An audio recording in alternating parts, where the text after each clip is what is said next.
Alright, I hope you can see everything.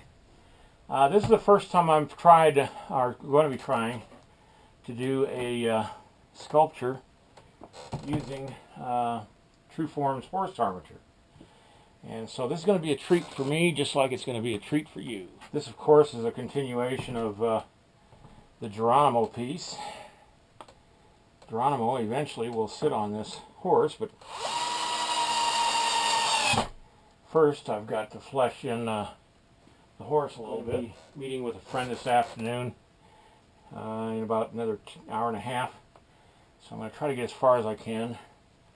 Been a hectic morning all morning for me. Getting things arranged in here. Cutting board down for rolling clay on. And lighting's not the best in here right now. I'll fix that later. But right now what I want to do is start fleshing in the horse, and I'm running out of clay too, so I don't know how far I'll get. I'll get as far as I can. I'm going to double check my proportions. Anyway, the measurement is equal from the distance of the point of the withers to the top point of the skull of the horse to the distance between there and to the point of the hips. And that's the standard measurement we have for making sure the hips are in the right distance from the withers. And so that's good. The height of the horse will be equal to the length of the horse, and that's from the front of the chest to the back of his butt. And that's a square measurement. I am going to probably have his head turn just slightly this way. I think you can see it in the video. So what I'm going to do now is I'm going to put these tools right there. And I'm just going to start laying clay on. I'm not going to worry about trying to get muscles and everything exactly. Now, old-time Indian ponies had narrow chests. They were so narrow that their legs literally spread out when they stood. So they were a different construction than the modern day quarter horse. They were cayuses and barbs and whatever breed. I can't remember offhand right now. But cayuses and barbs are what comes into mind. And the barbs were brought over by the and the cayuses, for that matter, were brought over by the Spaniards. And this light is bothering my eyes. I'm going to have to put my hat back on. Thought I could get away with not wearing my hat, but can't do it. There's much better. All right. See how far I can get. Trueform. I painted this armature with a clay-colored paint that I had made up. Only because I thought it was less distracting for my eye. What Trueform does is they produce two different types of horse armatures. They're both the same size and basically the same thing. It's just that one of them is made with a soft body, which this one is, or thorax. And that's because if somebody does a horse bucking or contorting somehow, you know, either bucking or, you know, standing up on its hind legs or whatever, this is flexible enough to allow for the flexibility of the rib cage. They also have a hard foam, not hard foam, but a foam rib cage, which is sturdier, and they produce that as well. I don't know if you know it or not, but Trueform is creating armatures now that can be fired along with the clay. I'm not sure how that works. I don't actually work with a Sculpting. I work with JMac clay. And I'll put a link to where you can get my kind of clay into the description of this video.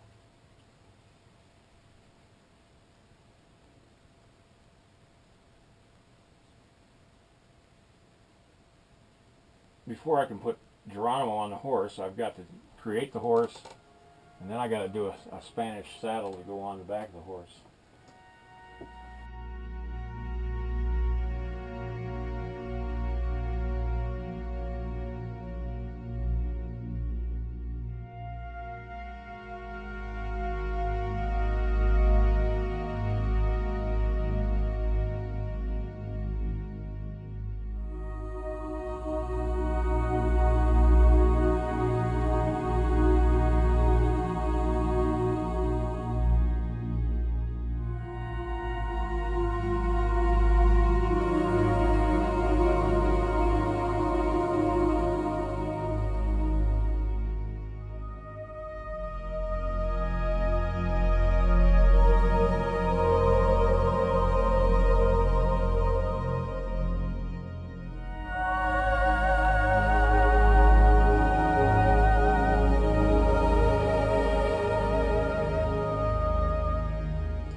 if while you're working on this you find the clay hard to stick to the armature itself, you can always wrap it with wire if you want to.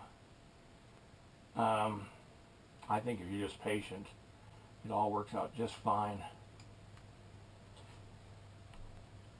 Establishing the profile of the stomach right now, and going up to the hips here.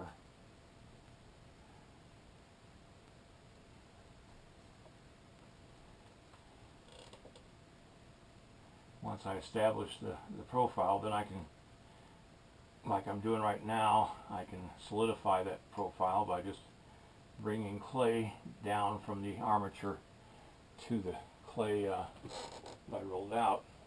Now I start widening the area.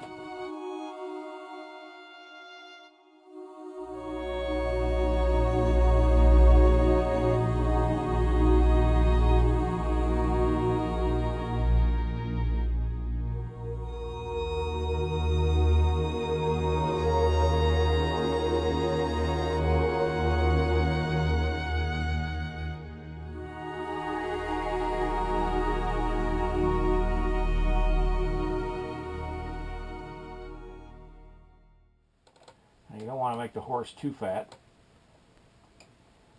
Although the old-time Western horses had what they call grass bellies. They ate nothing but grass because that's what they all had out on the prairie. But they were the only animals that really survived well on the prairie because they didn't have to have grain and hay to survive like modern day horses do. When the white man came out, in fact, the Pony Express horses were always fast, and the Indians couldn't figure out why they were so fast and why they were able to outrun their horses. But it was because they were grain-fed and hay-fed, and so they were a little bit stronger. Although the cayuse and the barb, especially the cayuse, was like a billy goat. It could go anywhere. There's an old movie starring Audie Murphy, who was a famous World War II war hero who became a kind of a cowboy actor in the 40s and 50s. There's a movie he made called Smokey, and he steals a horse from this guy's ranch because he doesn't have one, and he's got a posse or somebody chasing him. I can't remember the story because it's been a long time since I've seen it. And this horse was a cayuse, and it's an authentic cayuse in the movie. And so, I mean, he literally outran the posse because he was able to go up a mountain or some cliffs that the regular grain-fed horses just could not even get up. And it had far better endurance than the grain-fed horses as far as being able to survive on less.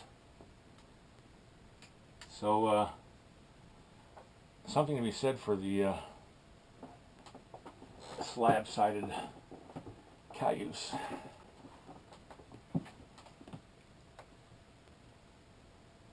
I'm no horse expert by any means. When I was a kid, I was on horseback with all my cousins and on my uncle's farm, and we were going up a mountain, and all of us were sitting on the back of the horse. There must have been about 5 of us sitting on the back of that horse. And the horse decided to go up this bluff, and all of us went tumbling off the back of the horse, and I landed on this arm, and it was crooked. I don't know how to explain it, but it just went like that. And I had to walk all the way back to the farmhouse with a broken arm, because this is pre-cell phone days. This is back in the 50s, and it was 3 hours before I got a doctor to look at the arm.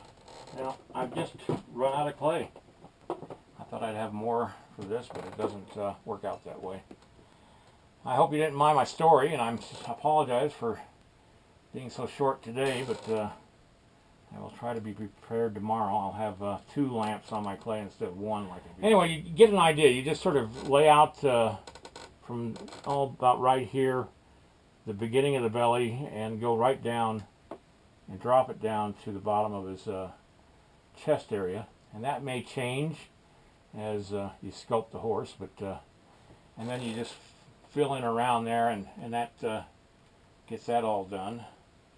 I got to fill in around this armature stand so that it will solidify that, because it has a tendency to want to wobble. So that will be it for today, and please come back tomorrow.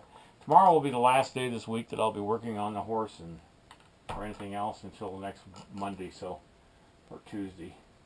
Probably Tuesday, because I'm going to need Monday to relax after New Year's.